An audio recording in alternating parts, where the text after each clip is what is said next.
Hello everybody, my name is Davis and welcome back to another video, and today we are here for another severe weather breakdown. Now today we're going to be talking about this upcoming storm that's going to bring damaging winds, large hail, and even a few tornadoes to a certain portion of the United States. So let's go ahead and get right into it, starting off with the Storm Prediction Center outlook for Sunday, where we have a slight risk of severe weather from Texas back into Nebraska. So if you're in that area there on Sunday, you're going to have a 15% chance to see severe weather in your area, alright? That goes all the way close to Abilene in Texas, almost back up towards McCook, Nebraska there, okay? And then going into Monday, we have another slight risk of severe weather. This one's going to be for portions of extreme southeastern Texas, northern Louisiana, Mississippi, eastern Arkansas, southwest Tennessee, and that whole area, okay? So taking a look at the models here, we see we've already got supercells exploding off in portions of Texas and Oklahoma.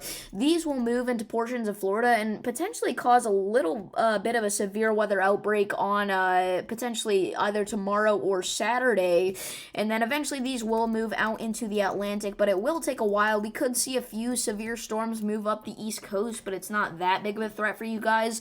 You're mainly going to be looking at snow, actually. But anyway, going into Sunday, we see we have a new system forming out there in the Central Plains that is going to be our damaging wind, large hail, and tornado maker, but specifically, the RGEM model isn't really showing anything that significant until Monday here, where we could actually see a few supercells pop off, okay? So next up, let's go ahead and talk about the CAPE values here. All right, right now we're sitting at a relatively low amount of CAPE across the United States. Really, the only CAPE we actually have is going to be down here in southeastern Texas, but there are a few areas that do get over 1,000 joules per kilogram, so some severe weather will be possible in those areas tonight. But we take a look at this and we see it kind of moves through the Gulf of Mexico and then eventually kind of just crashes into Florida, along with those storms that will hit in Florida relatively soon, right? So areas like Lakeland in Florida and Tampa in Florida, you could be under the gun for some severe weather here with this type of CAPE, but it won't be anything that significant. You're not going to see a severe weather outbreak with 1,000 joules per kilogram of CAPE even.